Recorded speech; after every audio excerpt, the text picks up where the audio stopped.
Hello friends, welcome back to ప్రోలకి kitchen. 30 days healthy రెసిపీలో dry fruits laddu ఎలా చేసుకోవాలో చూపిస్తాను. ముందుగా మనం కాజు, బాదం 1 కప్ తీసుకోవాలి. ఒక హాఫ్ కేజీ లైన్ డేట్స్ తీసుకున్నాను. సీడ్స్ తీసేసి పక్కకు పెట్టేసుకోవాలి. కాజు అండ్ బాదంని కూడా మనం చిన్న చిన్నగా కట్ చేసి ఇలా పక్కకు పెట్టేసుకోవాలి. ఇవి ఒక ప్లేట్లోకి పెట్టేసుకుందాం.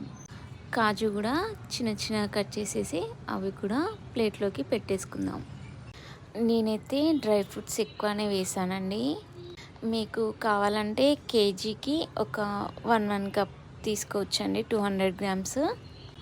ఇప్పుడు మనం సీడ్ తీసేసిన ఖర్జూరాన్ని మిక్సీ పట్టేసి పక్కకు పెట్టేసుకోవాలి. ఒక ప్యాన్ పెట్టేసి దాంట్లోకి కొద్దిగా గీ యాడ్ చేసేసి మనం ముందుగా కట్ చేసేసుకున్న బాదం, కాజుని అందులోకి వేసి వేయించుకోవాలండి. ఇది సిమ్లోనే మనం కుక్ చేసుకోవాలి. కొద్దిగా లైట్ బ్రౌనిష్ వచ్చాక సరిపోతుందండి, ఎక్కువగా వేయించుకోవాల్సిన అవసరం ఉండదు. ఇలా మధ్య మధ్యలో మనం మిక్స్ చేస్తూ వేయించుకోవాలి. చూసారా, ఈ కన్సిస్టెన్సీలో ఉంటే మనకు సరిపోతుందండి. స్టవ్ ఆఫ్ చేసేసి మనం మిక్సీ పట్టేసి పెట్టుకున్నాం కదా లైన్ డేట్స్ని, అది మనం అందులోకి యాడ్ చేసుకోవాలి. ఈ హీట్కి మనకు అది సరిపోతుందండి. అది బాగా మిక్స్ చేసేసి కొద్దిగా చల్లారాక మనం లడ్డులా చేసేసుకోవచ్చు.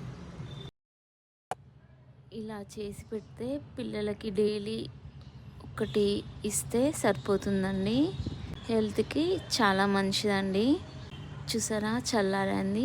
ఇప్పుడు మనం ఇలా లైట్గా కొద్దిగా గీ అప్లై చేసేసుకొని హ్యాండ్కి మనం లడ్డులా చేసేసుకోవచ్చు. గీ అప్లై చేస్తే నీట్గా వస్తుందండి. మన చేతికి కూడా మొత్తం అంటుకోకుండా ఉంటుంది. మీ ఇష్టమైన సైజులో చేసుకోవచ్చు అండి లడ్డు. అంతే అండి, డ్రై ఫ్రూట్స్ లడ్డు రెడీ అండి. మీరు ట్రై చేసి కామెంట్ బాక్స్లో మెన్షన్ చేయండి. Please subscribe my channel, like చేయండి, షేర్ చేయండి, కామెంట్ చేయండి, గంట కొట్టడం మర్చిపోకండి.